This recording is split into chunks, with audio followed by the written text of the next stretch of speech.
Hello, everybody. Welcome back to the Meaningful People podcast. How are you, dude? That is, you gotta give me something else. Every week, it's the how are you, right? dude? Oh my God. I stick to it, dude. Lost cause, Bauman. Anyways, welcome back to the podcast. We got an amazing guest all the way from Eretz Yisrael on this week. He goes by Rav Gav. That's his stage name. Yeah. Rav Gav. Just Rav Gav. Rav Gavriel Friedman. Yes. HaKohen. Yeah. Oh, really? No, I have no idea. Oh. I'm kidding. He's Nice. totally not. Maybe he's a Rav Levi. Gav. Maybe he's a Levi. I don't know. Anyways, awesome. He's hysterical. He's a funny dude. Yeah. He's a really funny and really heilige yid. I did not expect to be discussing so much of what we discussed. I think we got into a lot of parenting and like chinuch. Yeah. We just the conversation was super natural, and I really think that you'll enjoy it. So I mean, Super like very natural or like super like extraordinary, like not natural. See, it's confusing like that. Super natural. This is why Jews learn the Gemara. You know? This is why. People know that he's hysterical. Not everyone knows that he's like very deep. Yeah. He's very deep. A lot of teichen came out during this conversation. Yeah. And enjoy it. Yeah. Enjoy it. But first, you're not going to enjoy it. Yet. You're not going to enjoy it if your credit's not good. No, like, let's be real. If you're sitting there listening to this episode and your credit is like a 520, Right. No, you'll be bugging out right you'll be now. bugging out. It's like, okay, you're driving and you're listening to this episode, but it's not like ultimate enjoyment because Because there's something in the way. there's something in the way. And to get that thing out of the way, what do you need to do? You need Bridge Credit You Solutions. said that with a lot more fervor. A lot I of like gusto. that. So call them or reach out to them, WhatsApp them.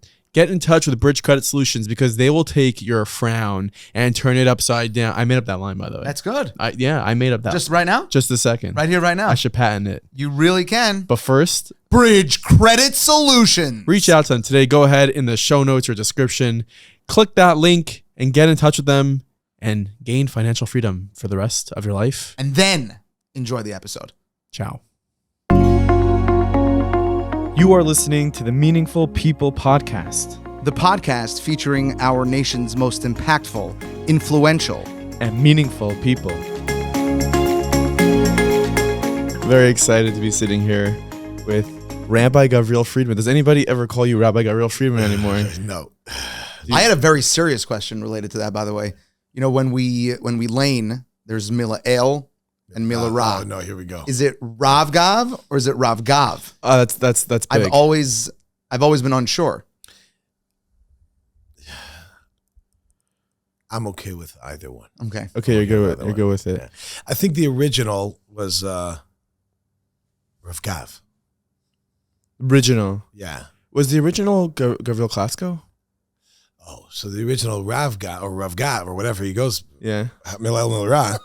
We can say OG. The original in Fluxion, yes, but I didn't know who he was. I never Right. met him. And his brother. Brother. But Yes. that's You know what's very interesting?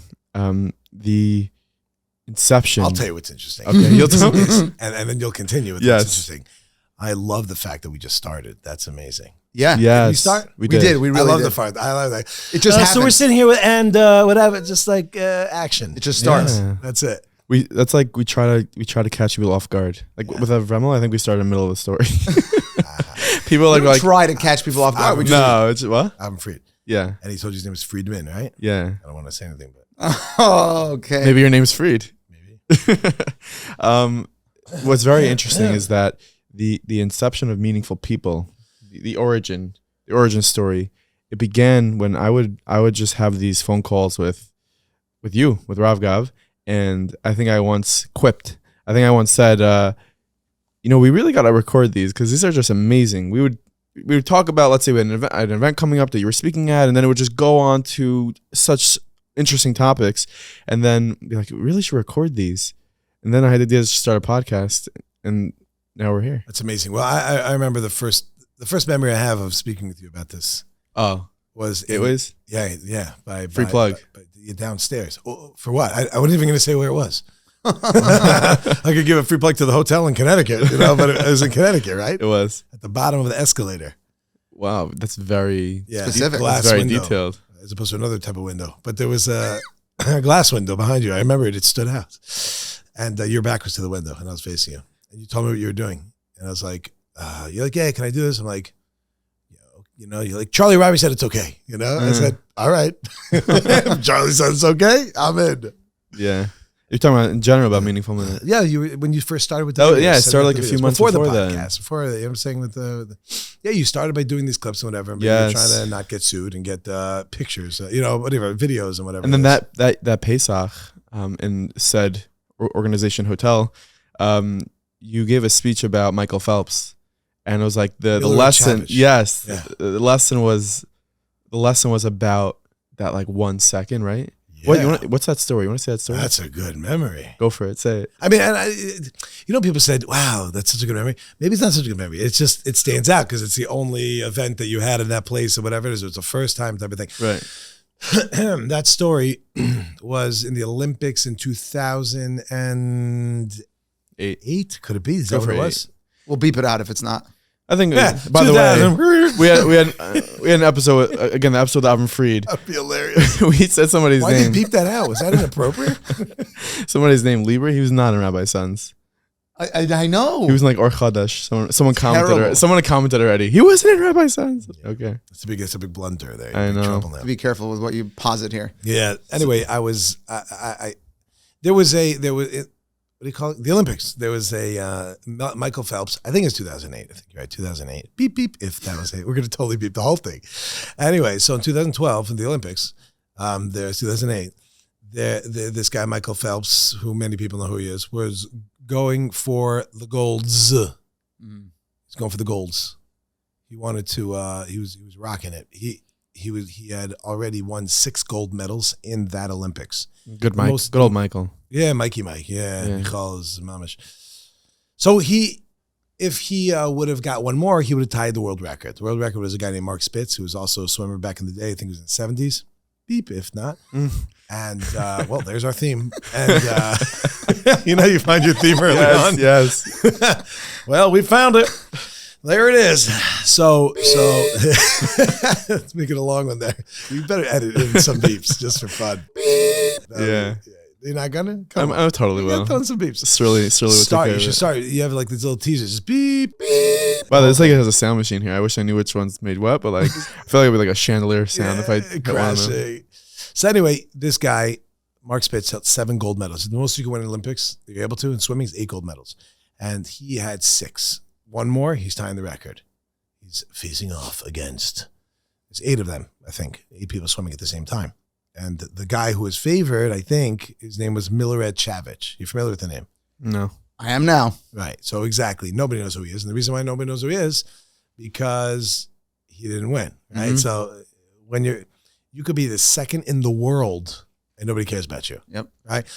So what happened is that this guy, they go in for it. And as they're going, back and forth, to finally the final lap, Michael Phelps is in 7th place as they're going. In the last lap, you see the guy turn on the jets. It's literally insane to see how he starts flying, well, swimming, but he starts, beep very fast. And he's coming towards the end. And you see at the very end, he comes in with a stroke like this. And the other guy comes in like straight like this. For those that are listening, the hands are. Oh, yeah. Yeah. Like this and like that. I'll show you again. You hear? Anyway, I forgot that people listen. If you're listening, head to YouTube for the. Yeah, it's a 6 circular minutes motion in. versus a straight There on it is. arrow, and from an aerial view, and even from they have cameras everywhere, right? Shem's watching. Anyway, so Yeah. they have cameras on top. They have under the water. It looks like they got there exactly the same time. And so, how do you know though? How do you know who won? You know how it works in swimming. Whoever hits the wall, There's a pad. the pad. So whoever hits Sensor, the pad, yeah. the sensor. So otherwise, what are you gonna do? And he ended up winning. It looked like Chavich won, but Phelps won by 1/100th of a second. Wow. 100th of a second. So that we were talking about Pesach. That Pesach. That's Yeah. That was the first time I gave the talk. Actually, that No. was the first time I gave it there. Yeah, that was the Oh, first okay, time. It was okay. first time. No, first time I ever gave it because it was about Pesach, matzah, about matzah and chametz. The difference between the two is Got like it a down second, to the second. to whatever it is. So the difference between succeeding in something and failing could come down to a beep of a second. Yeah. Beeps of a second. So that was that talk. That's pretty funny. You remember that? What else did I talk about? all the titles of those speeches are like you I went wild with you trolled titles. everybody. Oh, you better believe it. Like the grasshopper and matzah. I don't want to give away too many trade secrets here, but for all those listening out there, if you're a speaker, you gotta be a little more intelligent, when you want to get a crowd. So I put up competing with tea room. You put whatever you want to put, and the suckers come. Not you, the other ones. Anyway, so that's yeah, that's a good time. So let's take us back a little bit further than that Pesach.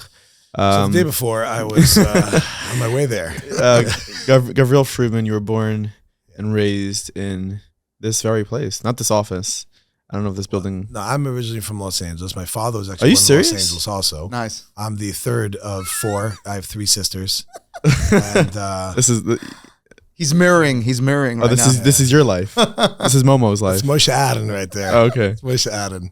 you got me for a second. I was born in Manhattan. I Lennox? think, or maybe Brooklyn. Lennox Hill? Sinai. Sinai. Brooklyn, or Manhattan. They say stuff about the Sinai babies, What are the good things? I don't know. I'm not gonna get into it. Anyway, I was born there. The quick showdown, I guess. Yeah. The quick Condensed? of this, the condensed version of this is. I'm thinking of soup. That you said that. Born Soup? Well, condensed like into a can, whatever. Anyway, so I lived in Brooklyn, New York, first year of my life. Really? How was that? It was amazing. I can't. It was like I have nothing bad to say about living there, from what I remember. Anyway, so I lived there. Then we moved to a place called Maryland. Okay. Lived in Maryland for a few years. Then we moved to Passaic, New Jersey. Then we moved to Woodmere, and that's really where That's where you hit your stride. that's where. What was How old the are you at this point in Woodmere? I moved to Woodmere. It was just turned 2 years and 3 months? It was July 29th at the time. My birthday is June 6th, so I was 9. What's with all the month and moving? a half. Well, there's a lot of jumping around. I was trying to find myself, and I just didn't feel like I fit in kindergarten. Just wasn't going, and I said, "That's it. It's time to go." My parents were like, "Fine, that's what we have to do. That's what we have to do," and that's what we did. So I really was never consulted with this, but except for when we moved to Woodmere, my parents brought me to the house first because I don't remember being upset, and it's possible I wasn't, and maybe I'm just conjuring up that I was.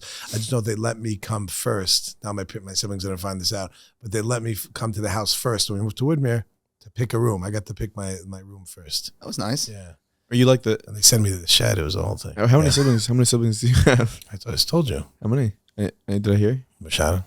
Yes, 4. I have 3 siblings. 3 siblings. Yeah. Are they all like you? Like, what line of Not Bichlal. Lachal not? No. Everyone is unique, and everyone has their own talents and abilities, and I wouldn't want to compare and contrast such things, So you're 9 years old. You're growing up in Woodmere. Woodmere, change of Jamaica. Yeah. Yeah. What would you describe, I guess, your childhood like? This is gonna be a joke. That was a good setup. No, That was a good setup. I told you on the list. You're not allowed to talk about it. It was great. I mean, I rode my bike a lot. Do you enjoy a hike? Nice. Good, right? It's a Morty Shap lyric. Yeah. Yeah. So anyway, one time I'm standing online in the airport, and this girl keeps looking at me, and okay, but it happens a lot, and people look at me. You know what I mean? Good looks. Good looks. Happens to you also? I know what you mean about you. Tell me. What do you mean? What do I mean? Anyway, so I ended up by the front of the line. I'm sitting behind this girl, this guy, and another guy. Turns out it's a woman and her husband and her father-in-law. And the father-in-law turns to me and says, my daughter-in-law knows you. I said, okay. This is in Newark. Like at 4:30 in the morning, like waiting online. I'm like, how do you? She's like, yeah, you're that singer, right? Which singer? I said, like, I mean, people confuse me with like Jay-Z sometimes. And, You do sing sometimes in your classes, but like I don't know if. Yeah, I don't know either. so then they said, yeah, that singer, whatever. They're talking Mordechai Shapiro. No way. Like when you say, That's awesome. Shirley, can we get a side by side right now of like Rav Gav? Hold on. Make sure you have a green tie. Yeah. Oh man, He's a little more More better. better. Me, so let's do it like this. Shirley, edit his hair.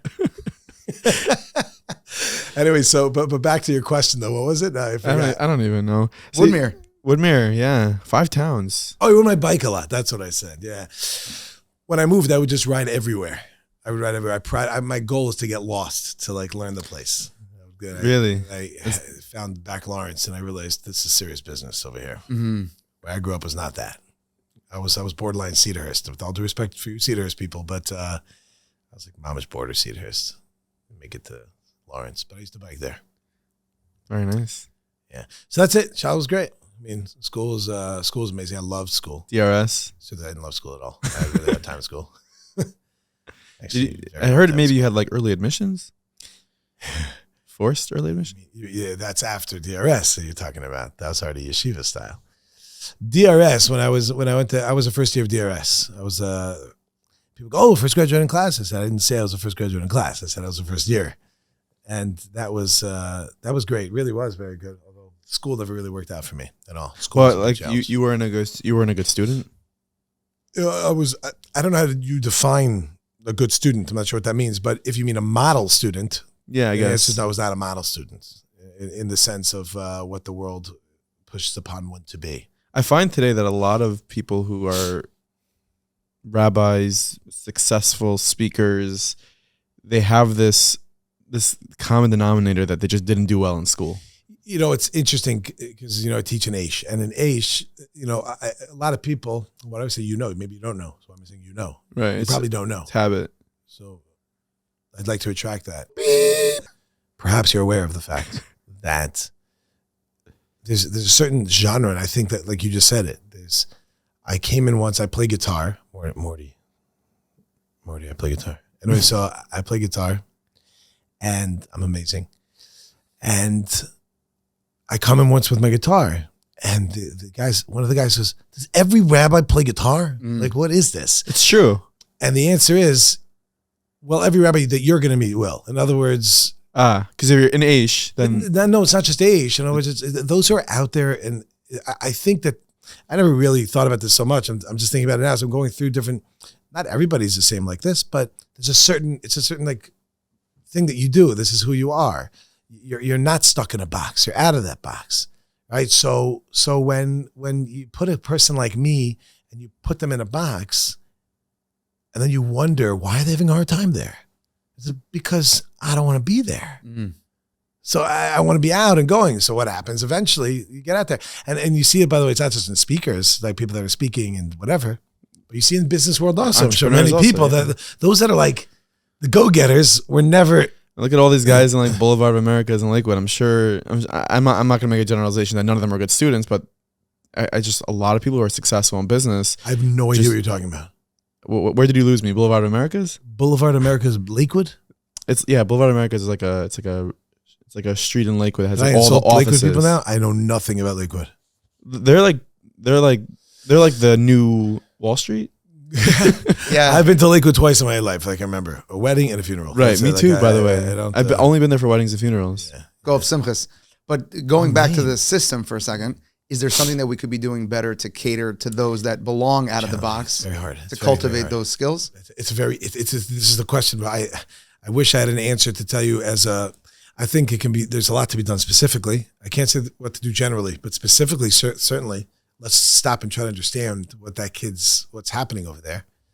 For me, it was a very big struggle to be in school, not because I didn't have the ability to do things, but because I wasn't interested. Just, you're putting me in a situation where I'm not interested with a bunch of other people. Nothing would change that, you're saying? I don't think nothing would change it. I think that the areas that I asserted that was, I guess I pushed myself to do, to really do more, this is huge. I'm telling you, probably, I just got to think through how to say this, but beep, perhaps. But I had a teacher in 11th grade, Mr. Dolan, in 11th grade. Well, I guess I should start with Rabbi Kamenetsky. Rabbi Kamenetsky was the Menahel, is the Menahel. Rabbi Yisrael. Rabbi Yisrael Kamenetsky. Yeah, I mean, to me, it's Rabbi Kamenetsky. Yeah. Oh, right. It's a lot of Kamenetskys around There here. is. Yeah, a lot of Kamenetskys in the world. Right. Common But name. this is Rabbi Yisrael Kamenetsky. Almost got Kamenetsky. Rabbi Yisrael Yair Kamenetsky. Wait, which Kamenetsky is related to? Rabbi Yaakov Kamenetsky was my great-grandfather, and Rabbi Yaman from South Shore, is his son, my grandfather's brother. My grandfather was Rav Nassan. Major Yichus holder. I should be careful what I say, right? Speak freely. No, Rabbi Yisrael is... My grandfather, for one, would be the first to empower you to speak freely. Mordechai? Mordechai is my mother's cousin. Oh, so who's Mordechai's father? Rabbi Yamin? Rabbi Yamin is my grandfather's brother. Sure. That Jewish geography is brought to you by. Well, if we're playing Ancestors. Jewish geography, then the Shurins are. You're also Sure. with the Shurin. Sure. Dov Shurin? Dov Shurin's brother, Moshe. Dov Shurin singing about my Bomayom in Israel. Rabbi Dov's Yisrael brother? Shurin, Dov's father, was a son-in-law to Rabbi Yaakov Kamenetsky. Yeah, sure. I'm familiar. My brother married in. You're cousin of my brother. There you go. How are you? Wow, related. I'm doing well. You're Right? probably like third cousins once removed. If I had to shoot, right, just without thinking. Nice. Do you know? Are you close with my brother? I'm not close with your brother yet. I look forward to connecting with Right him. here. You know spiky apples? I have no idea what that means. Okay, go onwards. I don't know what Lakewood is. I don't know what spiky apples are. Close You say- for- It's a Dov Shurin song.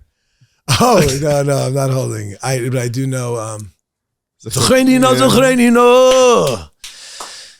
Sphera, please, no clapping. Beep. You don't want this to be timely. How does that work? Beep. That's fine, don't worry. That's okay. It's Sphera. Today is the 29th day of the Omer. It's not. But I don't know. It's not the 29th? Pesach Sheni, big stuff today. Anyway, going back for a moment. 11th grade. Rabbi Kamenetsky. Yes. Rabbi Yisrael Yair Kamenetsky, who was born by the 6-Day War, so he's called Yisrael Yair. Anyway, so he was tremendous for me because he knew that I needed more. He knew. He was very good. He was excellent. I have a lot of Akaras Tov. Well, that sentence makes sense. I am Makir Tov. See, I have a lot of recognition of the good. I guess that Yeah. people say it, but anyway, I am Makir Tov, and I've even told him that he did tremendous things for me. He was aware of what I needed, Lamashal, because this is totally nothing. It's not true. I was going to say it's irrelevant, but it's so relevant. It's not about the big things. It's about the small things, right? When you say someone's like, and one time he saved my life, that's like, okay, the story I'm going to say is less whatever. But actually last week, my son asked me, did you have to have your shirt tucked in school? And I said, oh yeah. That was like big time rule, Did you have that? Did you have it in school? We had that in LA. We had in Yeshiva Raka, we had a $500 kanas. Cool. The Rosh Hashiva saw you untucked. I have. Rosh Hashiva was never on the second floor though. So So it was like a. I would come in with like $1,500 and be like, put me down for 3 days. that's hilarious. I'll tell you that I have a comment, but I'm not going to make it. I'm just going to say I have a comment about that. But put it exclusively on the app. I can't. Shem, I'm in pain. But I being my foot. But let's say that's necessary to say. So I said, yeah, I had to wear it. So you sure tucked in. But Rabbi Kamenetsky gave me a pass. I was the only kid in the school. There were only 36 kids in the school, by the way. But I was the only kid in the school. Had a pass. I did not have to tuck my shirt in. Wow. That was huge. You think that's like a It's small like thing? It's turning a blind eye when you know. It was more than a blind eye. It was an open eye. And he said, like, okay, you don't have to have your shirt tucked in. It was so big. It was so big. I want to tell you, you're saying what can be done? That can be done. It's teachers can just See be their there with your students for who kids. they Like, are. you got to think long term. It's a long term game here, hopefully, right? We're talking about we're going to be here for a while. Yeah. So if God willing, we'll be here for a while, then what's your goal? To control or to give them the ability to be able to grow? Amazing. I want to double click on this story specifically and just bring out the point. Let's consider the alternative where if he would have enforced the rule that you would be tucked in that scenario, right?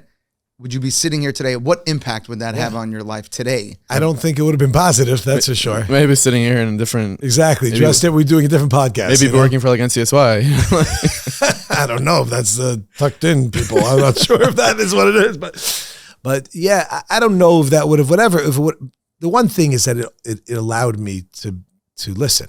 I was willing to listen to him because I felt listened to. What are we trying to accomplish here? I was not last Shabbos. I went to recently, like 2 weeks ago, but whenever people listen to this, it's probably, I don't know when, but by Kesher Nafshi. It's an organization started by Gedalia Miller for parents who have children who are off the derech. It's like a resource. It's amazing. They have all the top therapists, rabbis come there and they give their time. They're up all night talking to these parents. And one of the speakers, I believe it was Rabbi Michael Torsky. Is that a person? Sure. So my wife was by a session and she was telling me how I think one night, I don't know if it was him or somebody was recording their conversation because they kept getting into this fight. The parents, they kept getting into a fight, and they wanted to see where they go wrong, and they played, husband and wife, just with each other, not with the kid, right? And they played back the recording, and they heard that they in a 2-minute span they gave 50 demands / requests of their kids, do this, do that, do this, do that. And the kid was there. It was within the conversation and within their dinner time. Right. And they just realized what are we doing? We're rapid firing these things. Right. And one thing he had mentioned is you can't ask your kid to do something that they hate to do and expect them to be happy to do it. Right. Do the dishes and okay, fine. Oh, you know what? Forget it. I'm going to do it. It's very big. That's very big. You don't have to be happy with the fact that, right. And it doesn't mean not to tell your kids to do the dishes. No, for sure. But it does mean that if they go, okay, I'm sorry you feel that way. But also it's a strong point that I discussed with my wife from it is ask your children or ask input whatever relationship in your life, ask them things that are attainable and develop that muscle of a good rapport, you're doing things, I'm asking you things that I know you can do, right. Instead of saying, hey, could you go build a sukkah when the kid's got 2 left hands? So you want your kids doing the dishes, the single thing that you can do that's most likely to increase the likelihood that they do the dishes is do the dishes. I thought you were going to say that, but I was nervous that. As a parent, do it. Yeah. I don't disagree with that, but I might a little bit. I agree with the modeling concept, but I just don't know that. Then it might just be okay, so Tati does the dishes. Great. But you bring them into that. They know that you spend your Motzei Shabbos with your wife doing the dishes, and that means something to you. Right. Then you can bring that in. You can bring them into that. To that point, in a recent episode of 2 Cents, Ari Ben Shushan was saying, "You want plug over there?" Yeah, right. Shameless. You want your kids to learn how to clean up after themselves. When you're in a pizza shop with them, clean off the table to pizza shop. Yeah, and his son said to him, Tati, they have someone who does it. Right. Doesn't matter. You have to teach your kid that you put something down, you clean up after yourself. That's big. So we shifted. Obviously, there's a tremendous overlap between parenting and schooling. Yeah. But in the schooling system, there's a lot. The system's messed up. Go through that thing. That's not the point. There's great people. There's less. Anyway, there's great people, and we have to understand, if for all the teachers out there, all the parents out there, everyone has to know that what are you trying to accomplish? Is it also you have to understand we're Yidden. Our goal is to raise Ehrliche Yidden. That's the goal. It's not to walk away with the table of elements. Although yes, you want them to know the table of elements. Okay, but what happens if they don't? What's going to happen if they don't? And you know what? I would love to see take a parent. What are table elements? What does that mean? This guy went to school. And, they need to get that edited out. Anyway, beep that one, Thrilly. Beep. That's his name, Thrilly. Yeah, Thrilly. Anyway, so that's you take a parent, that went through the schooling system, right? Give them a test from each one of their kids. The grades they're in. Let's see how they'll do. There's going to be that one parent. I'm a mathematician, so you take a science test. You know what I mean? Let's play that out for a second. Come on. There's a classic idea, which I'm sure has been heard. And that is, people are not going to remember what you say, but they're going to remember how you made them feel. Boom. Put that on a magnet. Really? Yeah. Think back to you were in school for how many years? Did you go to Eretz Yisrael?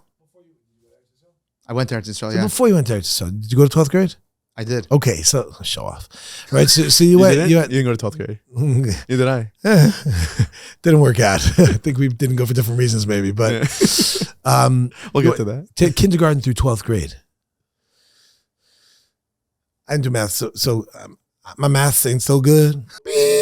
But how many years is that? A couple, right? Kindergarten to 12th grade. Tell me what you remember. Tell me the names of the teachers. Just the names of the teachers of all the teachers you had. Do you remember every teacher you had? I think I remembered most of them. In LA, I should say this. Shout out to the chinuch in LA. Oh, they do a fabulous job of hitting this nakuda. He's hitting kids. No. So he's trying to bash New York. This guy. Right? Every time I speak to him, I'm not bashing New York. It's first time highlighting the milas of LA. That's amazing. So now think back to pick even the greatest of whatever it is. So what did you learn? and then tell me the things that you learned over the year. Right. It's going to be a long episode. You learn for Well, 9. you really learned a lot. You're saying. You learn for like 10 months of the year, whatever it is, 9, 8 months, whatever you throw in the things. Okay, you learned social studies, and you know what? Let's make it long. Tell me everything. Tell me everything you learned in social studies. Exactly. There's so much information. Stop for a second and tell me what you think. Out of 100% of the information that you learned over the 12 years that you were in school, 13, 14 years that you were in school, how much percent do you remember that you can now take a test and you'll know it? Very little. Come on. Very little. I don't think I'm exaggerating. I say 10%. Less. Okay, so let's say 10% then, right? Because it was going to be less. Let's say 10%. Okay. But you remember when that teacher wasn't nice, and you remember when that teacher was nice. You remember when that teacher liked you, and you remember the teacher didn't like you. You remember when that teacher embarrassed you, and you remember when that teacher really came to your aid. All right. So understand that. So what can be done? What can be done? The answer is Chanoch L'nar Pidarka, like you said, and that's like just really try to understand the kid. What's the kid going through, and not enough of like. Ooh, the regents are coming up and, like whatever. Just chill. Shout out to the good Rebbeim out there. I had some good, not Rebbeim, and good teachers. Yeah, good teachers. Yeah. To your point, like you said, when you said, like, think about who taught you in those, like, there's 2 Rebbeim that came to my mind right away. Rabbi Yaron Halbertal from Far Rockaway. Rabbi Halbertal is my 7th grade Rebbe. Rabbi Halbertal and Rabbi Goldgrab. He was actually my Rebbe in 6th grade, and he was my English principal. So who are the ones you didn't like? I'll tell you, I wasn't a good student, and Rabbi Goldgrab, first of all, in 6th grade, he, like, the first test I took, it was like I bombed, and I didn't care, like whatever it was, right. Just didn't care. Right. And he sat me down, and he's like, "This is not what's happening this year," and he like really instilled like this belief in me, and because of that, it really helped me. You know, gosh, my head is so much to talk about. The kids don't really know always how to express themselves, and they have a hard time, even if they do know how to express themselves, to actually approach and express themselves. Right. So they're going through stuff. Kids are going through stuff, and they just their head's in a different place. I had an amazing story from Rabbi Rietti. Rabbi Rietti told me that there was a mother that called up and said, "I don't know what to do with my kid. My kid, what a chutzpah! Like, got suspended. What happened?" He or she, I don't know if the kid, I think maybe it was a she or something. She asked the teacher how old she is. Can you believe the chutzpah? First of all, I'm trying to understand the story, right? Okay, do you understand? So he said, "Oh, okay. Well, why'd she ask?" She goes, "What does it matter what she asked? Chutzpah. How could she ask?" She goes, "Well, maybe you should find out." She's like, "No, it's irrelevant. What is it about?" "Listen, you called me, right? You want just do me a tova and maybe just find out." So goes in and I think maybe they called the principal. I forget the exact order. They called the principal and they asked the principal, "What happened?" Said, "They asked how old." "Why? What does it matter?" So then they go back to the teacher. They asked, "How old?" "Why?" So then they go to the kid. "Ask your kid. Why did you ask that?" So the kid says, "I overheard one of the teachers saying to our teacher, 'Happy birthday.' So I was so excited. So I wrote, 'Happy blank birthday, Mrs. or Mr. whatever the principal, whatever the teacher's name was.' I went to all the kids and I got them all to sign and say happy birthday. Wow. The only thing I was missing was the age. I just wanted to write the age and to give the card, say happy birthday. Wow. Chutzpah. Exactly right. That's how you kill the story, right? So you say, like, why is a kid doing that? What's going on in their head? Why being so intense? Like, what's happening over here? Stop, understand, speak. So I had to start with Rabbi Kamenetsky, obviously. Maybe it's not obvious. Let me delete, beep. But I started with Rabbi Kamenetsky, Mr. Dolan. Mr. Dolan, 11th grade. Yeah. I did really well.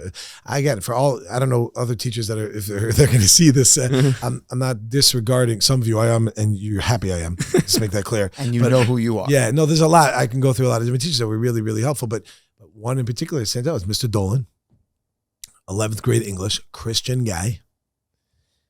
unbelievable self-respect and instilled a certain, he said to us, he came in like the first day and he said, I want you all to know that I'm a Christian. At Jewish school, right? I want you to know that I'm a Christian and I will be baptizing you soon. Got to beep on that. Anyway, I want you to know. Now a word from Bridge Credit Solutions. I want you to know that I'm a Christian and I wear Christian paraphernalia, right? Right. I wear like a necklace or whatever. But Walks into the giant cross. Because I'm in yeshiva, I'm in your school, out of respect for you, I put it under my shirt. But it's not because I'm embarrassed of what I believe in. It's out of respect for you. So that was an interesting. Yeah, why do you say that? Yeah. No, it was just interesting. Like a teacher like spoke like this. Interesting. And I remember I wasn't doing so well and whatever. And he says to me, Gavriel, that's what he called me. Gavriel, you don't have to, I with the writing, the funnel and the beginning and the middle and the end, if you remember what you're talking about. Yeah, I know you're talking about. So he goes that and he says, I don't care what you write. Write whatever you want. I said, anything? He's like, no one's going to see it. You know, I just have to have the right structure and the proper sentencing and whatever the fill the blanks. I was like, okay, great. And I found recently what I wrote. I cannot share with you. We would have a lot of beefs on this, what I wrote, but I got an A+. I got an A+, and I wrote it's insane what I wrote. It's really disturbing, but it was proper in the funnel and the thing. And he gave me that freedom of like, go ahead, it's okay, you know, and I respect you and whatever. And that feeling, I'm not saying there should be no discipline, and I'm not saying there should be no structure. I'm not saying there shouldn't be any yira. I'm saying a little ava, it's a little bit. Like tough love. You means can, gotta be love. but at least a little bit of love. You Yeah. know what I mean? Like, what is this? And I think there's just a lot of maybe power struggle that goes on. And okay, let me just take a step back before all the teachers are going to get upset at me. What do you want from me? There's, 25 kids in a class, and how am I supposed to do this? First of all, I live in Eretz Yisrael. My kids, there are 50 kids in a class. 50. So I want you to just think about that for a second. I don't know if you understand what that means even. 50 kids in a class every single day. Now try to imagine, the story. It's like college. Yeah. Well, first of all, it is like college, but there's like 50 kids. You know the story about the guy who comes to his rabbi, my house is too small. Yeah. Bring in. What does he say? Bring some more stuff in. Bring what? Bring some animals in. Yeah, bring in a cow. He's like, huh? Next week. Now what? He goes, keep it in, but bring in a goat also. Now sheep. Now bring in the roosters and the everything. He goes, Rabbi, this is crazy. He goes, now take everything out. So he takes all the kids out. Anyway, so he takes all the animals out. And he's like, wow, this is spacious. For all the teachers that are like, it's too much. I have 20 kids in my class. Let's give you 50, and I'll tell you what, I'll give you 25. Will that make it easier for you? Now, of course, it's still a challenge. But at the same time, just think about, what do you want your legacy to be as a teacher? The one that they say, you're getting a 0. You're getting a 0. 0. I had a teacher like that. You walk in, I'm like, Mr. 0. I was like, well, but you're late. Double 0. You want to say it again? I'm like, how did I get 2 zeros? We didn't even take any tests. Triple 0. So anyway, that schooling was a big challenge for me. But when there was a teacher that I felt or whatever that they actually care, so I would reciprocate that. I would respect it. And I would reciprocate, and I would do. But if I felt that their whole thing was control, it didn't go so well. Yeah, let's put it that way. We'll be right back. Oh, I got in there first. You want to say it? No, you say it. We'll be right back to this episode. Right back. But first, a little word from our friends at Torah. Esther Wurzburg. Who is she? Esther Wurzburg is wrapping up her stint in medical school after graduating undergrad from Torah as well. Torah University.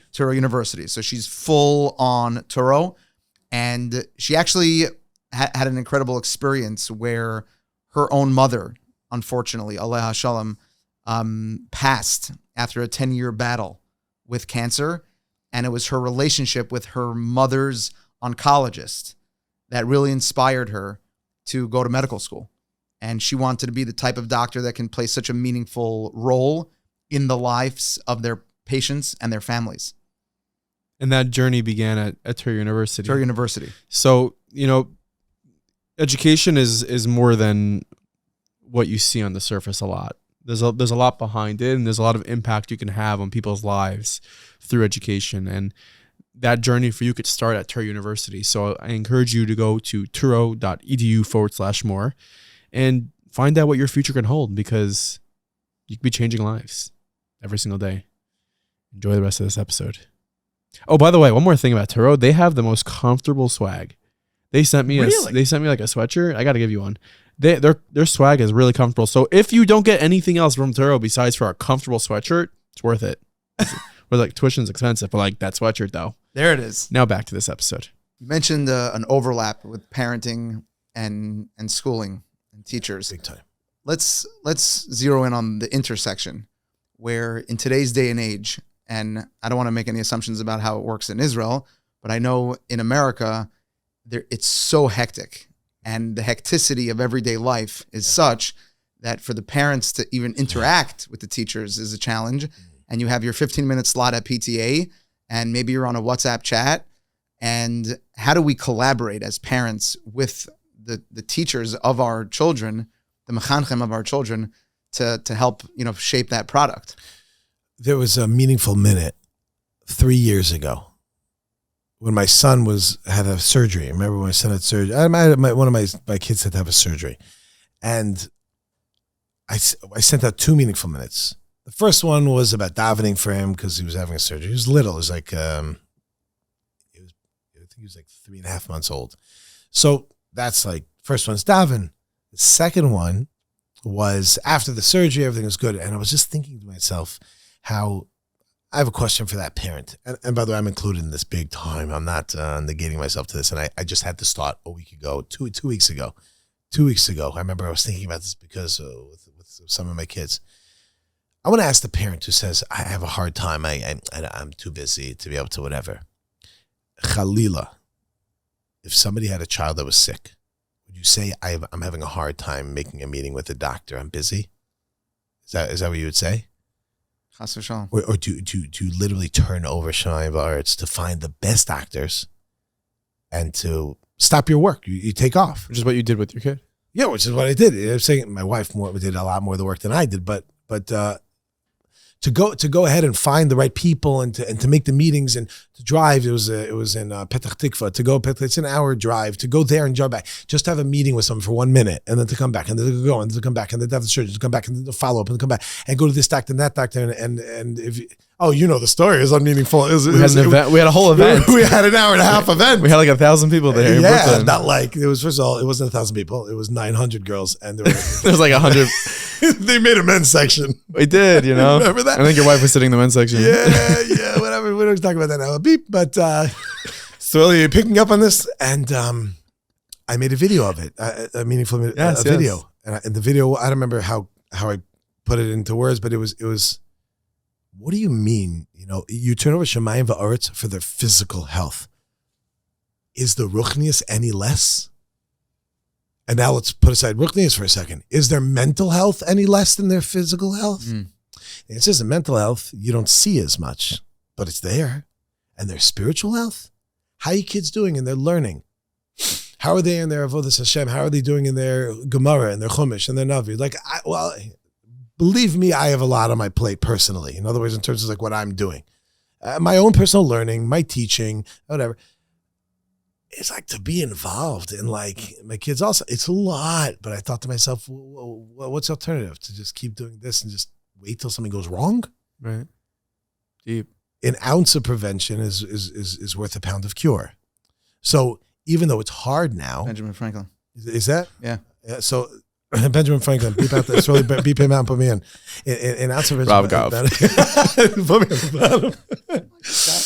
I saw once a meme like this and it said some quote and it goes, Ben Franklin, right? It was like, hey, Benjamin Franklin. It didn't say Benjamin Franklin. It said Ben Franklin, some random guy, right? But an ounce of prevention more than a pound of cure, which means that however difficult it is to make time for your kids' long-term success, it's going to be tenfold difficult at least to have to pull them out of the mud. So go through the pain of making time, sleep less, and do more. Beautiful. No, I am not telling you it's easy. It is very hard. It's very hard. Time is very hard to work it out, but it's totally worth it. It's the job. Totally worth it. Listen, I you know Rabbi Majeski, obviously, right? Yisrael. Yeah, redheads share. We unite a bond. Yes. And he told me once a story about of Aaron David in the Mir, who went to, this must be over 30 years ago, who went during a Bein Hazmanim, took one of his kids to the beach, and his son needed, to get out there and whatever, took him to the beach. And when he got there, Yashiv was on the beach, sitting, the way that it was described is wearing shorts, tzitzis over his shirt, like whatever. How old is? And say how old Rabbi Yashiv? Like this was 30 at the time. How old was he? I mean, he would probably at the time late 70s, early 80s. Let's go for and this. He's sitting on the beach, and this is the way I heard the story. Learning Maisa Rav, the Gra, and Gonna be some fact checkers on this one. yeah, and you're not gonna beep that out, Nachi, are you? I'm not beeping anything If I out. said the Gra, like, Yo, come on. So Rav Shach came. Oh. Yes. What? Okay. So anyway, brought to you by 660. I mean 770. Anyway, so Rabbi Yashiv sitting on the beach learning my Sarav, and Rav Aaron David went over to him. Fact check this, people, because I don't know, but he went over to him and he said, I'm having a bit of a hard time because like I feel like I have to give a lot of time to my son, and I feel it takes away from my learning and whatever. And he said, your chiyuv is to be an Eved Hashem. You have to do what the Rebbeinu Shalom wants you to do. If Yashiv, a person that didn't stop, took every second of what it is to be learning Torah and sitting, again, Delita, right? Perhaps you're aware of this, every second of his day is learning Torah. And what does he say? You have to do what you have to do. That's part of your avodas Hashem. Even if it's taking away from your learning, so to speak, that's not taking away from your avodas Hashem. Okay, there's a balance and everything. I get it. And like the Gemara says, you have to be like an you have to be like a raven, something to your family in a way, like be very brazen. I'm learning, but it doesn't mean to kill them. So anyway, that's just a thought that I was having in terms of that. Great question. How does a person go ahead and deal with it? It's really hard and we can't find the time. That's baloney, because you can find the time, because you would if it was something important like health. Boom. Well, maybe there's something more important like mental health and spiritual health. Anyway, Closing the chapter on this topic and moving on, I guess, more into your life. Then he took a walk. Chapter 4. Yeah, sorry. You should do an audiobook. Yeah. Go for it. Yeah. Yeah, I'll hook you up. I got you. You're currently He's pointing at the mic stand. This angled at Podcast a Pro 2000. 60-degree angle. I wouldn't say 90. It's like, anyway, yeah. You currently are a rabbi, a teacher at Aish HaTorah. Jatida. So you're in Kiruv. You're in Kiruv, and you have students sitting in front of you and who are coming from all different types of backgrounds, cities, states, countries, coming to learn more about their heritage, learn more about God. What do you see as the single most struggle in the Kiruv world today, or just teaching kids from these backgrounds? I have no idea to answer in terms of like. No, I'm not saying statistically. Yeah, your experience. I can only answer from what I know. I'm sure a lot of people are like, well, the number one problem in Kiruv today is. Rabbi Mechanic will talk to that. Yeah, you know what I'm saying? Rabbi Mechanic has at least traveled everywhere. You know what I'm saying? I was once in LA, so like, well, I'll tell you the problem with LA. I mean, shout out, if I can say to Jeff's, but make it spicier. That's all I'm going to say. They told me it's spicy. It wasn't as spicy. I'm just telling you, I thought it was going to be spicier. Okay, so that's my problem there. Okay, but moving on to this. I don't know my expectations until I'm disappointed. Yeah. Is that a Benjamin Franklin? The struggle is, I don't know. I want to make clear, I don't know that this means without this, that it wouldn't be a struggle. It'll be a different struggle. And that's important to There always understand. was a struggle. Exactly. There's always a struggle. So what is the struggle? I mean, from what I see, my personal, from what I see is obvious. I think this is obvious, is technology. It's like it is what it is. It's the biggest struggle. You're trying to have a conversation with someone and they're on their phone. And even if you're talking with them, they're fact checking you. Mm. You understand? Like I'm giving a class of something. Someone's like, You said 1867. It's 1866. Oh, Well, in that case, yeah, that changes everything. You know, It's all not true that's why anymore. there's global warming, because I was, the biggest struggle is to be able to go out and be able to focus. That's the thing that's taking our focus. Thing that's taking our focus is our cell phones, and things of the sort. I'm not plugging Right. tag here. I'm not plugging like internet awareness. I'm not plugging anything. He's looking at the camera as he says it. And I'm just pointing out what I see. What I see is that like one of the biggest struggles that goes out there. What's the thing that's stopping a person? Mhm. What's the thing? Yeah, I guess communication is key, and if there's that, It's just but I think also again in the curative world, technology is also the biggest like assist. tool. Yeah, tool. Yeah, it's a big tool. I'm just talking my own personal whatever when I have people in the room with me. Yeah. I have people in the room with me, and I was incredibly impressed by a guy who's in my class now. His name is Elijah. And this guy, when I came in, I saw under his chair was a phone on the floor. So I said, "Your phone's on the floor." He goes, "Yeah, I know." I said, "What's there?" He goes, "Whenever I come to class, I put it right under the floor so I can focus." That's beautiful. I was like, "Whoa, Yeah. that's amazing." And another kid said to me right before, and this guy Jack says to me, Jack, first I apologize because I keep calling him Jake. I get confused because there's another guy, Jake. Also, I got it, Jack. Where's Jack from? Jack, I apologize. I forgot where you're from. But Majesty, you know what I'm talking about. You know what I'm saying? Anyway, so Jack, he said to me the first day he comes in, he's on his phone, and he says to me, if it's okay, is it all right with you if I take notes?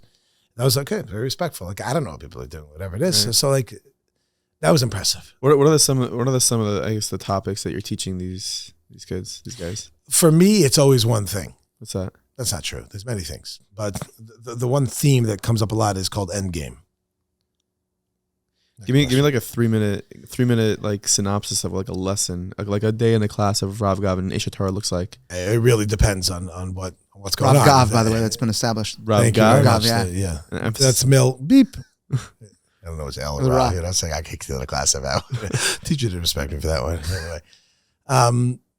No, shout out to Mrs. Bindiger. She taught me Hebrew, but I don't remember if we learned that. But 5 tens. Mill. Wait, so where were we? A day in the class of me. Yeah. Right. So this is pretty much what it looks like. Yeah. Yeah, that's it. I mean, there's different types of classes going on. There's some where there's like an actual, like, this is what we're going to be learning. You mentioned endgame. What's endgame? What is it? Oh, endgame. So in this particular thing now, I teach in Aish is a program called Foundations. Foundations. Right? Nice. That's it, Foundations. Yeah. Anyway, so I teach in that, and what the class used to be called, it actually had an official title. It's called Living on. It was called Living on Purpose. That's what it was called.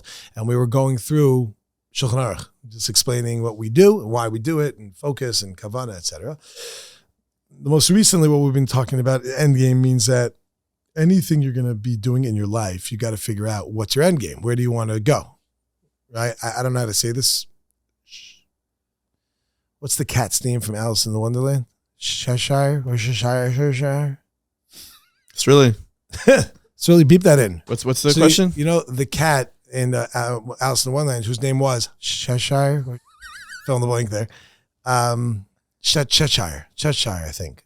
Yeah, Cheshire cat. Cheshire cat. CHESIRE. Alice is walking. If you have no idea what I'm talking about, then you don't. Okay.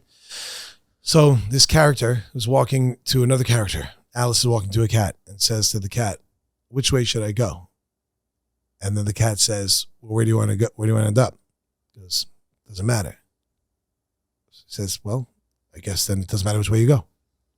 If you don't have, Right. By the way, I know I said it wrong. Look it up and fact check me. It was 1866, right? But if you don't have an end game of what you're trying to accomplish, then how are you going to get there? Right. And once you have an end game, this is Mesil Sharm in a nutshell, right? This is it's not Mesil Sharm in a nutshell, but the a word in the Mesil Sharm in a nutshell, is like what is it that you're trying to accomplish, and not to head towards that concept. And we get big into discussions about truth. We get big into discussions of just figuring out reality. Reality and truth are big topics.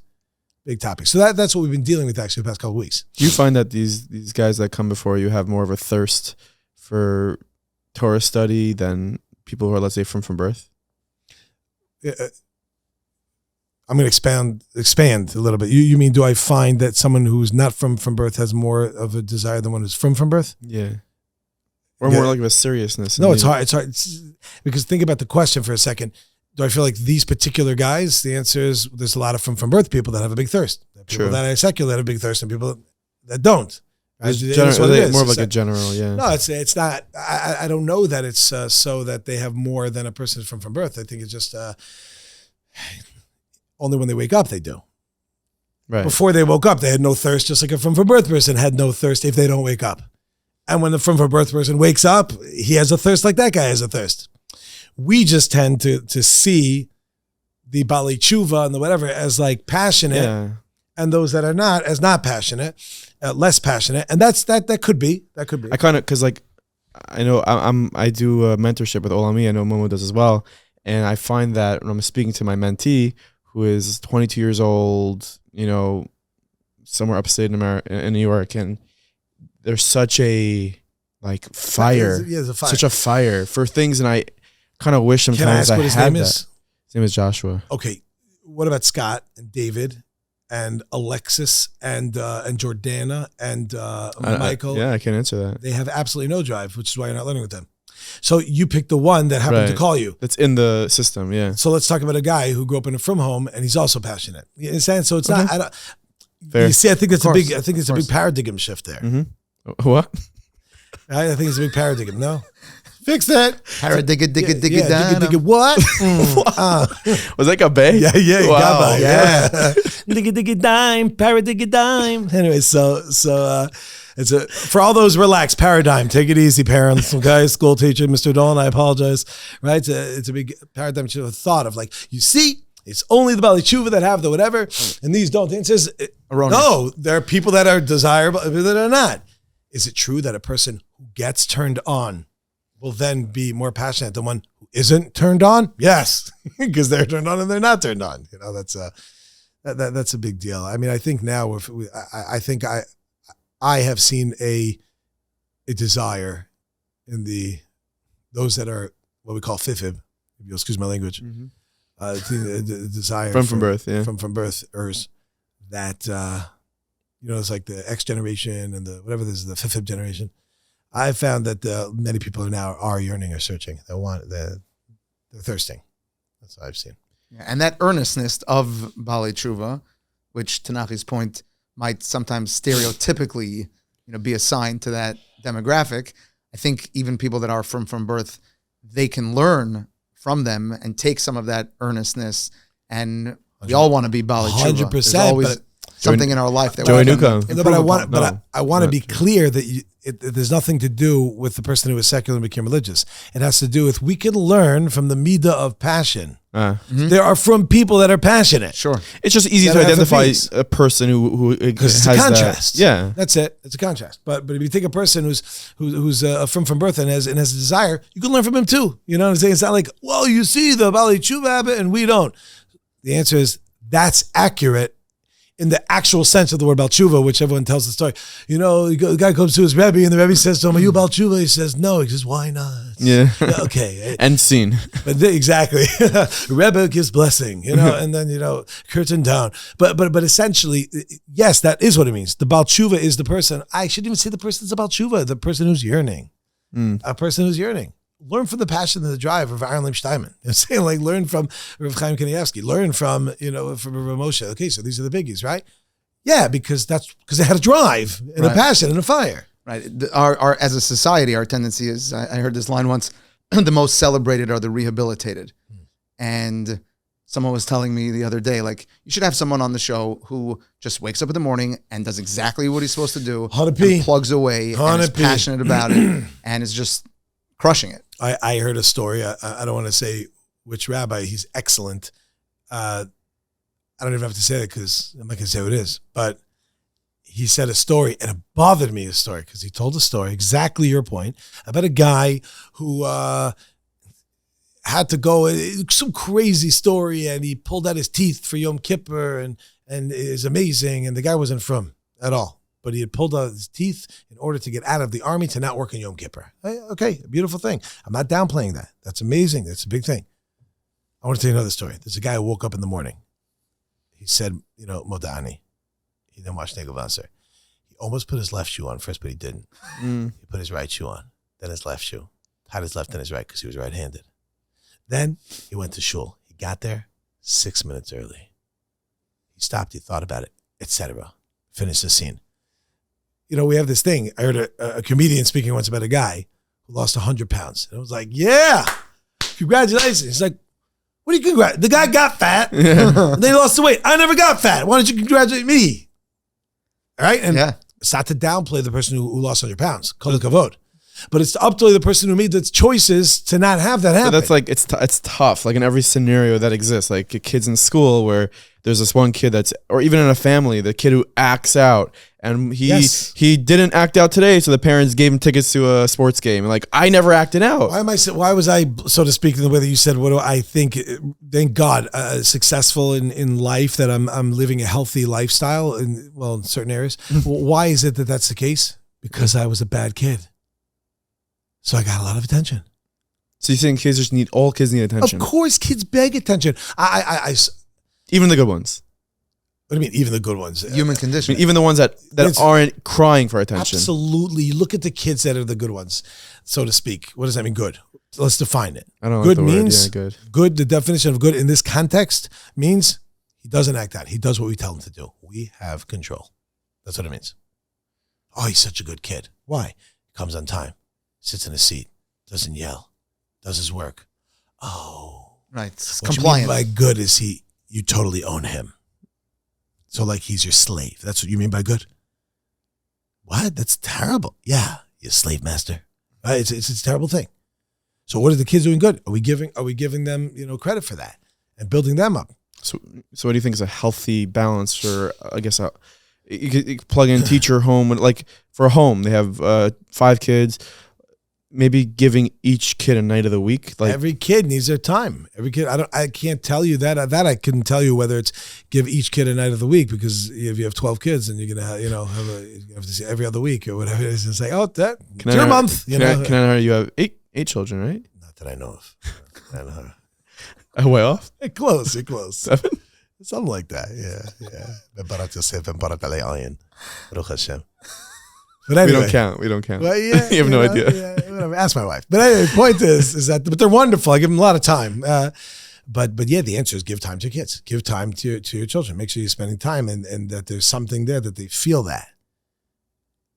Doesn't mean that, they put in their shoes. You did it! Yay! But discuss their day with them. Like, how are they feeling? What's they just going treat on? them with respect and talk to them like they're humans, like Mr. Dolan did to you guys. Kids live up to expectations that you look at them as.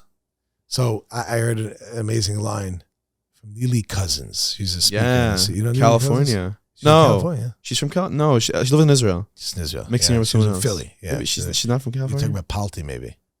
No, I was talking about Jackie Glazer. Sure. I think they were the rabbi and rebbitzin that ran the Aish in Bala Cynwyd, right? Yes, that's correct. Not bad. I lived there for a few years when I was in school. Nice. What a memory. So anyway, this guy Miller Chavich was in a race. But back to this. Neely Cousins said an amazing idea. She said that there was... He's moving the mic away from his mouth. Mike has been to moved. Control his laughter. It is now back. Yeah. So we needed this guy to do play-by-play the whole time, Yeah. There was she said the story, like there was a kid. I think it was the parents maybe that were saying, "Oh, you're a bad kid. Like you're misbehaving. Like so what's that? What do you say about a parent? You see a parent saying this. You're such a bad kid. What do you call that parent? Dad. What? What do you call a parent who says to the kid, "You're such a bad kid"? Wrong. A bad parent. So she said, "I call them a nuvi." Wow. Oh. How did they know? Because they turned out being that way. The answer is because they made them that way. You say something enough time to a kid, it has an impact on them. I think we had this discussion. I have a vague recollection of whatever, a little, I'm having, what do you call it? Deja vu of something saying, but there's a story about a secular Israeli guy who had a son, and the secular guy called his son Tzaddik. That's what he called him. Tzaddik. That's what he called him, even though he's totally secular. And he grew up always saying, Tzaddik, bo, Tzaddik, King Tzaddik, hey, Manishmat Tzaddik. That's all he's called him that. A righteous one, right? You're righteous, amazing. And one day they're walking down the streets of Tel Aviv, and the 6-year-old boy says, Abba, I have to use the bathroom. So he says, okay, bo, Tzaddik, bo. And he came, and the first thing they saw was a bar. So the father says, bo. He walks into the bar. And he's walking ahead of his kid. And then he says, okay, come. He turns around, the kid's not there. He freaks out. He runs outside. Kid's standing outside. He's like, come, Tzaddik, what's going on? Why don't you come? He says, Abba, I can't go in there. He said, why not? He said, I need Tzaddik. Wow. I'm a righteous boy. A righteous kid can't get into a bar. Wow. That boy became Rebbetzin Eliashiv. I know. That boy became Rebbetzin Eliashiv. Amazing story. Not so righteous. Anyway, point is that, okay, beep. Everyone's going to get insulted by that. But point is that, who knows what that boy became? The point is that boy, he really lived up to what you call me. Kids live up. That's a good. Yeah, it's very hard. I'm telling you as a parent, it's very hard. It's, to go ahead and to really be a husband and be a parent and be an Eved Hashem and to be just a Yid and I can't speak for other people. I just won't know if it's true. I can speak for me. It's hard to manage everything and to really keep it cool, stay calm, take it easy, focus, recognize what's going on, ask them what their struggles are, all that stuff. It's a nice podcast, now put it in real time. Yeah. Come on, one kid smacks the other kid because the other one was thinking of smacking them. Why'd you smack them? Because I know they were thinking of smacking me. That's why you smacked them. You think that's okay? Well, if they were going to smack me. But they didn't smack you. Right? Let it play out. Yeah, exactly. Allow them to do it and then we'll discuss. On top of all that, you have to make it look like everything is right. And then, dandy. And then this is happening, that's happening. Another kid comes out, I need your help. And then say like, calm and cool and collected. Everything's okay. It's just, of course. Trident layers. Of course, it's hard. Of course, it is hard. It is a challenge. But the bottom line is this is why this would be a good play out as per perhaps why it would be a good idea to learn Musar. It'd be a good idea to do the intro to Musar by Rav Gav. That's right. 3 cents. What's you had mentioned the end game, and I'm just thinking and curious with your life, your career, the work that you're involved with. What do you see your end game as? Well, you said a lot of different things there. Did I? You said 3 different things. Well, I said your life, your work that you're involved with, and career. Right. So those are career is just a fancy way of saying work you're involved with. So why'd you double it up? Because in 3s it's like a big thing. Yes, you can't do 2. It's like I have 2. So with your life and your work and what do you think? On many layers. People usually mean like 2 layers. Yeah, exactly. Let's layer that a little. On many levels. You're not thinking of like 7-layer cake, no? That's right. Were you thinking of it? Yes. Yeah. Best cake on Pesach is 7-layer. Yesterday I saw a 7-layer cake on the table, but I didn't want to. I felt it was not okay to ask, but I wanted it. Where? I was in a shul in Brooklyn. So now you know, people, if you see Rav Gav. All for the cake. 7-layer cake. 7-layer cake. 7-layer cake. Hold on. Now let me think what I really do want. Hold on. That's not bad. 7-layer cake is good.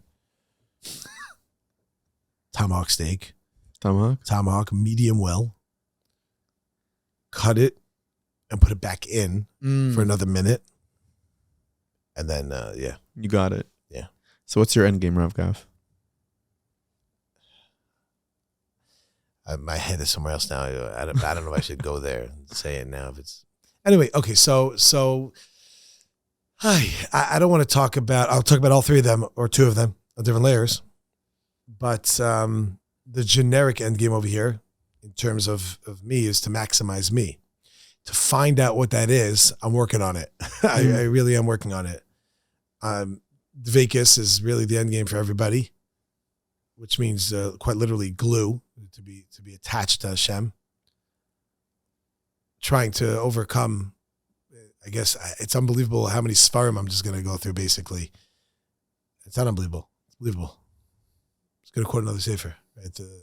the Graz Evan Shlema about Shfiras Amidos and breaking bad character traits. I'm trying to work on myself as a human to like not let my emotions control me, but to be in control of the emotions.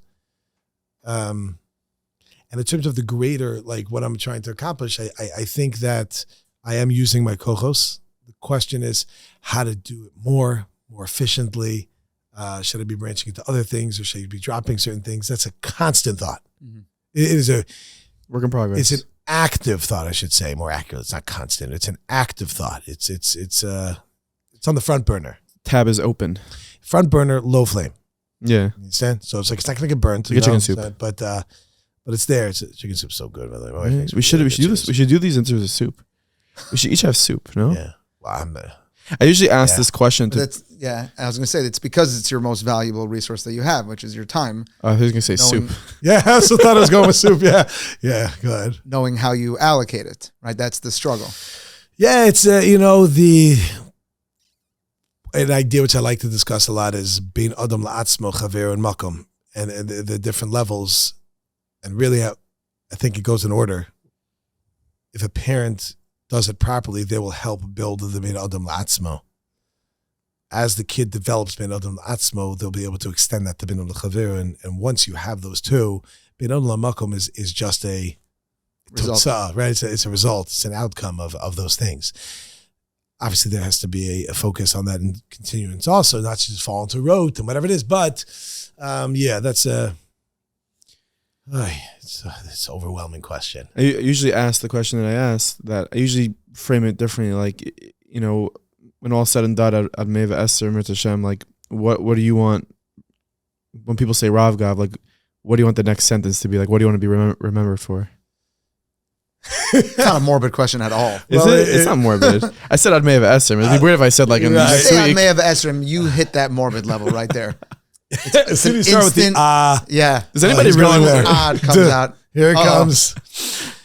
I'll tell you why I'm laughing is because I gave a class about this, and someone actually was so excited to know that that one of my students last night, I was by a friend of mine last night, Evan, and we were in a band together in high school. Yes, you had a childhood band. Oh yeah. What was the name of the band? Hayes. Hayes? Yeah. H-A-Z-E? Hayze. Hayes. Wow. Right? We played him backstage.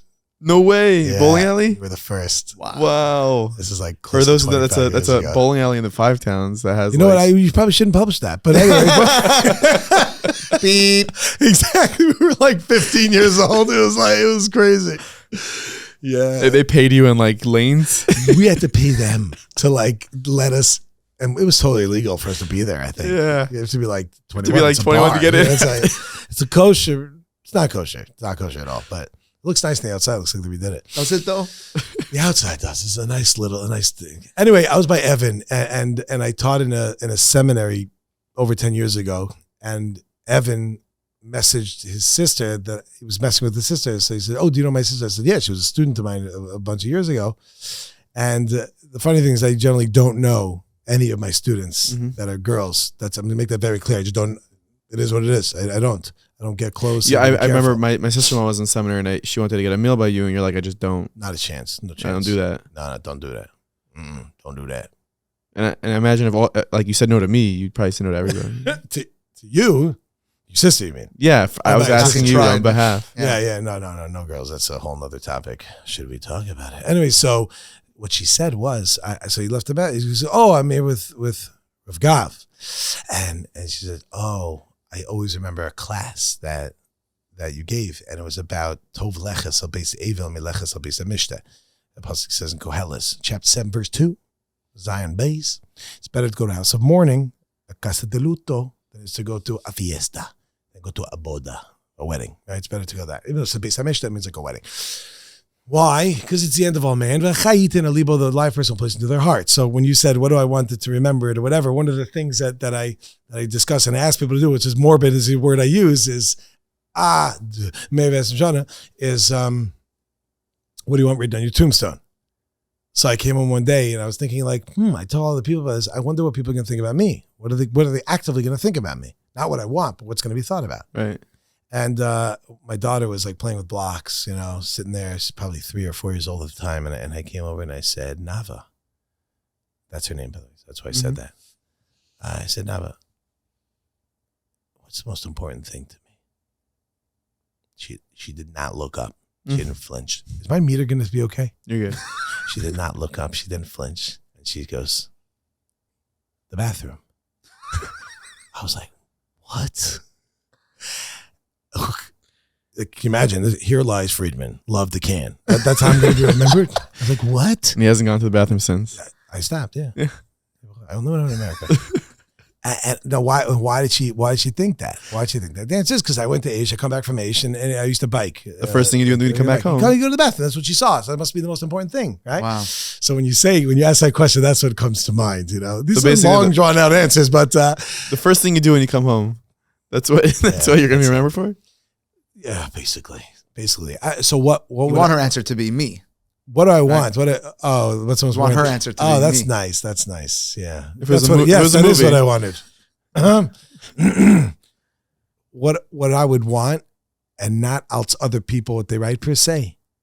Oh, I wish I lived up to this. What's the greatest praise you could have? Eved Hashem. Eved Hashem. Halavai.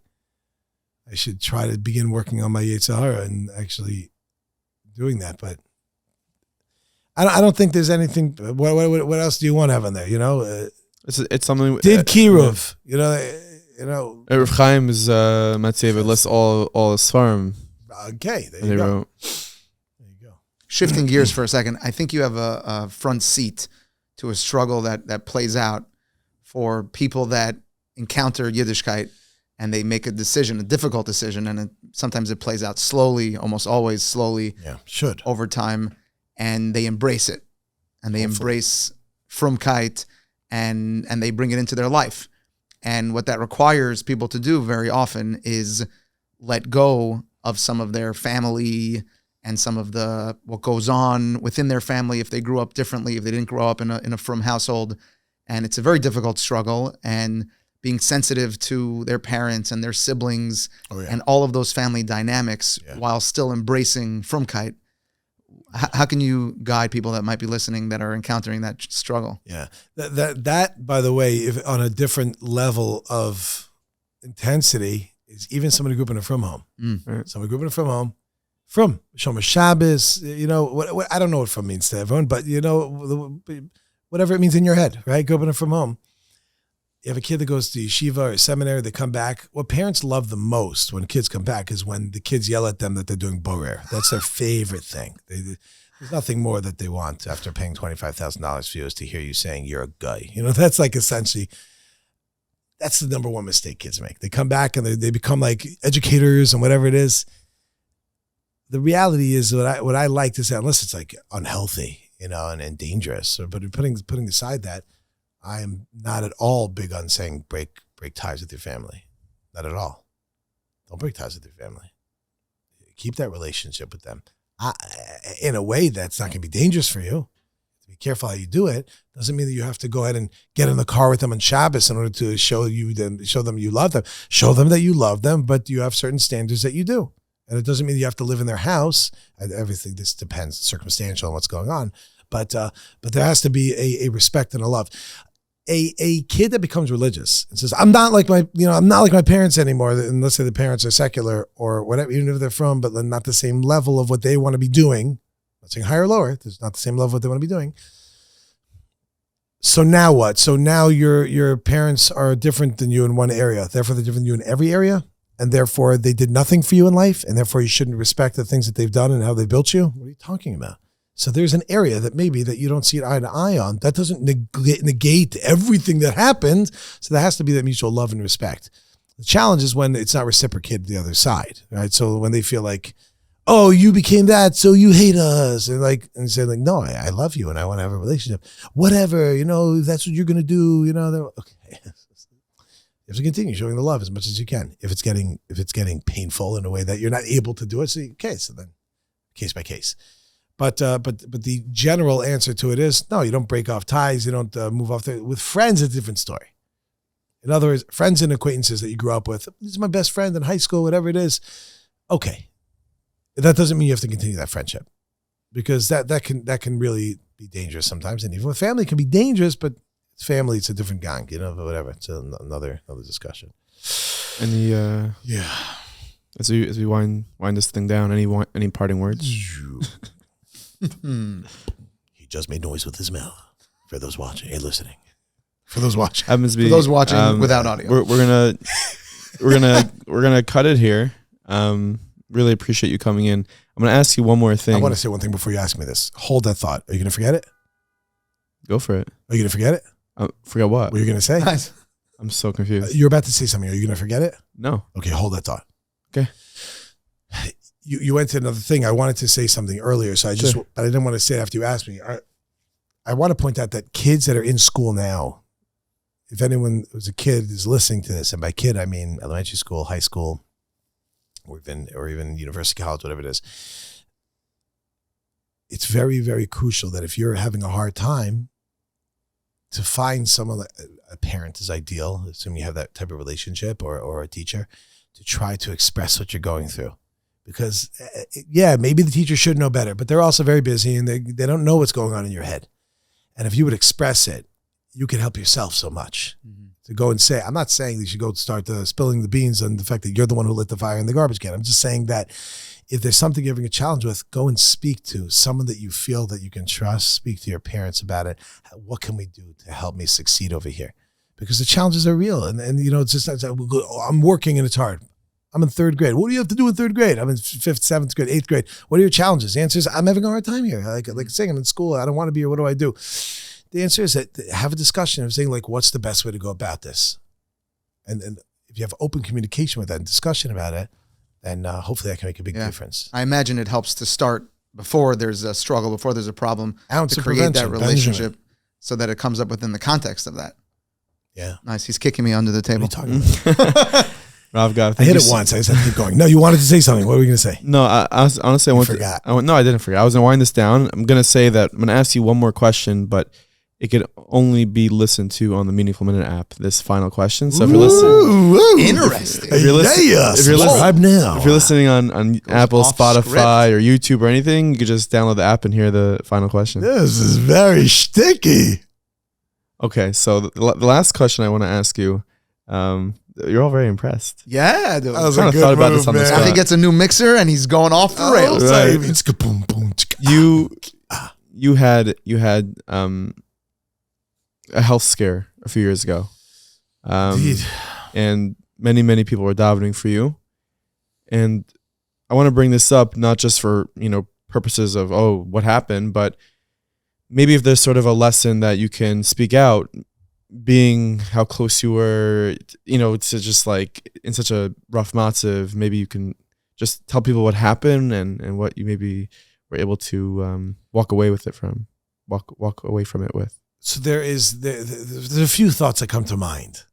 First of all, I must not just recognize the good, but express the fact that my wife told me right before I came here that I was talking to her about maybe this will come up about this situation, and she said, "Oh yeah, that you were one of the first people that she sent a message to send out." Yeah, I was actually driving on the way to I think I was dating or something, and I got a message from your wife, and she messaged you from your Rav Gav something.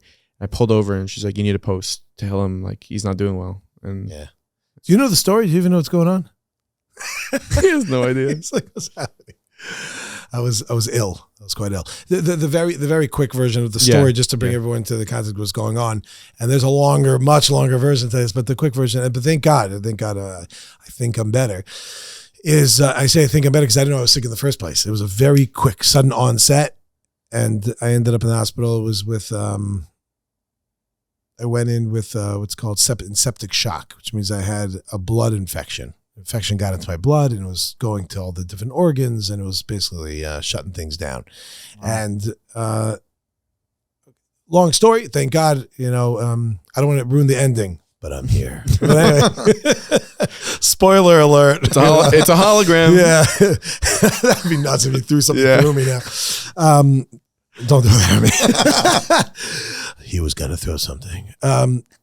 Anyway, so I was sick, and then my heart rate dropped tremendously. It was at like, you know anything about heart rates? Yes, we have them. What would you say? Like 100, 120 is 100. That's if you're not feeling too well, you know. But, 100 is between 60 and 100. Okay. Between 60 and 100, you have a little more, a little less, right? So mine was at 27, which is like not normally low. If you'd be an Olympic marathon, the top runner in the world, you'd be in the high 40s. You know, the healthy. They stay very their calm. heart rate's like whatever. Yeah. So mine was at 27. It was in the intensive care cardiac unit, and they had no idea what to do. The doctors had no clue what was going on. And okay, I was there for about a week. No, not about 8 days. I was there, and Baruch Hashem, it was more of a time thing. It was an offshoot, they think, of the infection that then was just spreading, and then got medication. And no question in my mind, tefillas. There's no question. It's not like, you know, you hear stories about people that get sick, you daven for them, and then people pass away, they die. This was I think has to be before some. I think it has to be spread. I am makir tov to every person that davened for me, and anyone who didn't, I have some choice words, but you have to get another app for that if you want those words, you know. And that was very intense. I think that's such an important message for people to hear because of how widespread communication is with social media and WhatsApp chats. People are getting pinged so often. Say Tehillim here. Say You don't know the end, right? Right. Something that's bad. To know that it really does have. Yeah, I remember when Rabbi Ginsburg, Rabbi Chaim Arizev. Chaim Arizev, right? Chaim Arizev Ginsburg, when he was sick with corona, and when he, Baruch Hashem, got out of that matziv, I was like, this has to be everyone. This has to be pushed everywhere because we hear just everyone dying. You don't hear about the person who's like on the brink and that they came back. Tefillah is the most powerful thing that we have. It's the essence of a person. Right? And we had him on the show. People can find that episode. We spoke about his whole ordeal. Yeah, and he was he had a lot of Karstatov. But let's talk about your story. So the quick version is that's what happened. I ended up in the hospital. Everyone was davening. It was over Rosh Hashanah. It's a whole crazy story. And everyone's like, "Oh my gosh, like Rosh Hashanah, like life and death." I'm like, "Oh, thank you for sharing that with me. You know, I really appreciate it." Was this decreed last Rosh Hashanah or this Rosh Hashanah? Exactly. It's like, it's a series to make tshuva. His mom is one of the thing. Maybe it was a Shana Rabbah. Come to Kais. It's mamish. So that was a serious matzav. So first of all, thank you for spreading that because that was a big deal, and people davening was tremendous. So what I learned from it, I mean, unfortunately, the fragility of the mind that I forget. You know, you come up with it's basically the simple things. You know, They sound cliche. I know it's like but it's not cliche. When it's real, it's not cliche. Let me say it like this: what's the difference between when I was in this matzav and someone who came to visit me? What's the difference between the two of us? The difference between the two of us is I was looked at as who knows what's going to happen any moment, and you think that doesn't apply to you. What's the difference? Person can be here and the next second gone. He can be totally healthy, you know, so to speak. B'shnei karnaim, whoever speaks Hebrew, right? With the, I don't know how to say it in English. Air quotes. They call it in Hebrew, b'shnei karnaim, right? But with two horns. But just appreciate the fact that it's incredible. I will tell you one thing that somebody said to me afterwards. This is one of the most, it's a very powerful line. His name is Ariel. And he said to me, he was sick himself with cancer, and thank God, he got past it. I didn't really know him so well. We knew each other, but I didn't really know him. And he was working at Aish at the time. And when I walked into Aish HaTorah after the whole matzav, he gave me a big hug, and I said, you know, I didn't really know who he was. Like, okay, hey, yeah, but you see, I don't mind. You know, that's how we met. I pointed at Momo. And he said to me, I want to give you a bracha. Listen carefully to the words. You should daven the way that you would have davened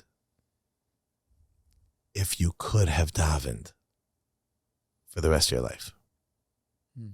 How would I have davened at that moment? I was so weak. I was so weak. Rosh Hashanah, I went down to be a hot shot. Rosh Hashanah, I went down to davening. I couldn't get back upstairs. It was like insane. It was so weak. And just to remember the fact that like we have so many opportunities to do positive, to do good. So make sure that we take advantage of those opportunities. I want to tell you something that's bothering me now, because when you asked me, I had a different answer in my head. I feel like Yaakov Avinu, that it was taken away from me. There's a reason it was taken away. I don't know. Who's not worthy here? What just happened? Go ahead. What's your response? Say Shema Yisrael now. Mm-hmm. Yaakov Avinu says to his sons, he wants to tell them the end of days, and then he forgets it, and he goes, oh no, one of you isn't worthy. They said, no, Shema Yisrael. Okay, anyway, a little Chumash reference there. But Kishiv Legalis is Akates. Yeah, Kishiv Legalis is Akates. It was taken away. There was something else I wanted to share. But okay, the cliche one we'll have to go with, the klitschy one, is that of you literally, no one has any clue. We have no clue. And the very sudden onset of it was like a crazy concept. Like literally, bam. Come to recognize and appreciate. What would you do if you couldn't do? How much you would appreciate what you have? And I've had a lot of reminders of that over the years, different medical things that have happened. But maybe it's time to start getting the point a little bit. Thank you. Could you wrap up this episode the way you usually do at the end of your speeches? Rav Gav has this trademark way of, at the end of any talk he gives, he wraps it up in like 90 seconds, the entire speech. Yeah. There's going to be a lot of bleeps, but can you go for it? I forgot about it, so it's a good thing that he reminded me. Anyway. So we start off at the beginning very quick. We just jump right into the conversation. It was an amazing idea, which I don't remember what we spoke about at all. But then we get into a little bit about the education, where I come from, different things, why I moved so much, because my hardships that I told my parents we had to move. And then we get into the schooling system. I rode my bike a lot, whatever thing was things. Oh yeah, Mordechai, Shapiro. And then what happened in the schooling system, and how it really didn't go so well for me, and what the challenges are, and what the person would do if you actually had an opportunity to do something. We should just care a little bit and understand what's really going through the kid's head. I really appreciate that and take the time to actually go and talk with them a little bit, not just like, at the end, I can remember what you talked about. Remember how you feel. Beep, beep, beep, beep, beep, beep, beep, beep, beep, beep, beep, SOS. About how you made it feel a little bit, so take it a little bit further past that concept, this idea of Aish HaTorah a little bit, and what happens in the challenge of things going, technology. Okay, the technology. It's just, no, but it's just the reality. Put the phone under the thing. Elijah, good man. A's, you know what I'm talking about? Band, Evan, what? Just that. Right, a person goes and realizes attack. I know I missed a little bit, but all right, let's get a little further with this and realize the fact that yes, it's better to go down some mornings, and the person goes in and really appreciates what's going on over there, and you start to really live your life in another way. So what exactly is my end game? The end game is, okay, hopefully, God willing, it should be a level where it's having a shot. I know Rav Chaim wrote a lot of farm, okay, you don't have to put me down like that. But at the end of the day, it's really the concept of what the end is going to be. And halavai, should be able to live up such a thing with a tremendous Yitzhak. Spend time with the kids. Give them the time. Make sure you go in. Yeah, you have the time. If you go and you take care of your kids in terms of their concept of their physical, make sure you take care of their spiritual. Make sure you give them the time. You give them the energy. You take them the time. But I have no time. Okay, so put 50 kids in your class and a cow. Then take them out, and all of a sudden you'll have a little more time. It'd be crazy if a cat comes to the class. That would be nice. We can talk about that. That would be nice. Footsie, kicked again. And then after a little bit of stand, I'm not talking about Nachi's shirt because that was before the internet. But then after saying, make sure clickbait. So again, the things that I'm looking at things, halavai, we should go, everyone should be healthy. The difference between me and someone else. I make sure that we go and we take the time to actually thank Hashem. Everyone confused me for Joey Newcomb. That's not true at all. Never happened. Yeah, but Mordechai's brother did. I play guitar, Mordechai. All right, but understand that, my friends, we have such an opportunity to be able to really grow. Take the time, spend with your kids, spend with yourself, grow, and Beis Hashem will be able to put on that thing. Your lies, Scott Friedman. Love the can. Oh man, you missed Miroslav, but I'll take it. What did I miss? Miroslav. Phelps. Chavich, Millerad. What did I say? Miroslav. I don't know who that is. It's probably his brother. Rav Gav, thank you so much for joining us. El placer es mío, señor. Thank you, Rav Gav. Yes, it's a Mil L on the first, a Mil Rat on the second, and a Mil Roll in the middle. Yeah. Mil Road over there. Mil Rodel. Thank you so much. Thank you very much. You should have continued tzlach in all your endeavors. Amen. Amen. Where are you going to check? Where are you going to send the check? We'll send it straight to Aish. Right. No. Wait for the campaign. I heard it's matched. Yeah, make it a Mil Ra and just Rav Gav. We're good to go. That wrap up though. Rav Gav has the ability to just wrap up an episode and boom. Special. It's a special talent. It really is. It really is. Big shout out to Rav Gav. He also robbed me. I sent him home with like a microphone and like a mixer. He ended up with a tremendous amount of swag. It was hysterical, by the way. I don't know I don't know if the cameras were still rolling. If there were, maybe there was like some outtakes. Maybe. Nachi literally started offering. Nachi got a lot of new equipment Yeah. for the podcast, and he was offering Rav Gav like basically everything in this room. Yeah. I offered at one point Momo's shoes. Yeah, It was really weird. Momo's shoes. Like Rav Gav just left. You know, but the thing is, Israelis come to America. And I had this situation with like Dr. Benji Epstein, who was on the podcast once, and like after the episode, he's about to go back to America. He's like, I gotta run to go. I gotta get avocados. I'm like, why do you get avocados? Like, you gotta not get in Israel. Like, no. You don't know anything about Israel. If you think I can get good avocados in Israel.